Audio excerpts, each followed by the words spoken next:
የህፃናት በዓል መከበሩ ዋናው ፋይዳው ለህፃናት መብት ለማስጠበቅ የህፃናትን መብታቸውን ደህንነታቸውን ለመጠበቅ ስለሆነ ማህበረሰቡ በተከበረ ቁጥር የግንዛቤ አዌርነሱ የተስፋፋለት ስለሆነ አሁን በፊት ልጅ ያቦካው ለራት አይበቃም የሚባሉ አጉል ባህሎች ወይም አጉል አባባሎች ነበሩ።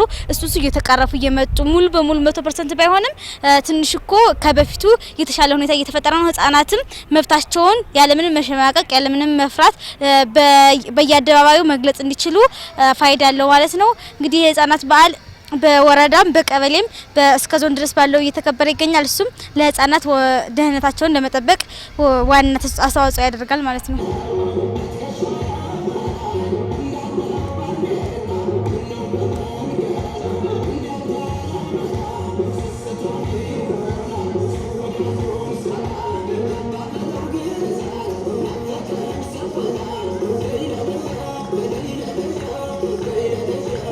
ህፃናት ከመድረክ እንዲሳተፉ የወደፊት አላማቸው እንዲያሰኩና ከተለያዩ ምክር ቤቶች ጋር እንዲሳተፉ ወይም ደግሞ የስሜታቸውን የውስጥ ፊላቸውን የመግለጽ እንትናቸው ያዳብሩ መሆኑን ያስታውቃል። ካለ እድሜ ጋብቻ ለመከላከል ገጠር ዙሪያዎች ከተማም ቢሆን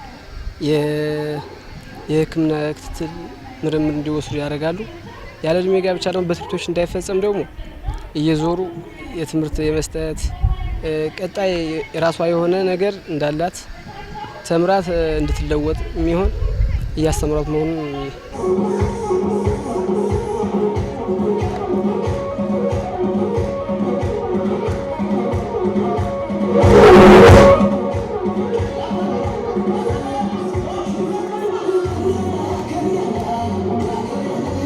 የህፃናት ቀን አሁን የምናከብረው የዓለም አቀፍ የህፃናት ቀን ነው። በዓለም አቀፍ ደረጃ ለ36ኛ ጊዜ በሀገራችን ደግሞ ለ20ኛ ጊዜ ይከበራል።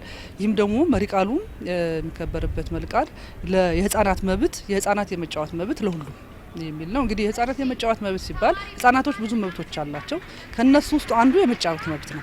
የመጫወት መብት ደግሞ እንዲህ እንደቀላል የምናየው አይደለም። ልጆች እየተጫወቱ የፈጠራ ክህሎታቸውን፣ የኮሚኒኬሽን ስኪላቸውን፣ ጓደኞቻቸው የመደማመጥ ስኪላቸውን የሚያሳድግ ለቀጣይም ለሀገር ማህበራዊ፣ ኢኮኖሚያዊ እና ቴክኖሎጂያዊ የሆኑ እንትኖችን ተወዳዳሪ ፈጣሪ እንዲሆኑ የሚያደርጉ በተለይ ደግሞ አሁን ይሄን በመረዳት በዞናችን ካሉ አጋር ድርጅቶች ጋራ በየትምህርት ቤቱ ህፃናት ማቆያችን ላይ ህፃናት ማቆያ በወረዳዎች በዞን አለን። በከተማ አስተዳደር በሰቆጣ ወረዳ አሉን። እዛ ላይ ህፃናቶች የሚጫወቱባቸውን ማቴሪያሎች የተሟሉበት በየትምህርት ቤቱ ደግሞ የህፃናት መጫወቻዎች አጋር ድርጅቶች ጋር በመሆን ብዙ እንትኖች አሉ።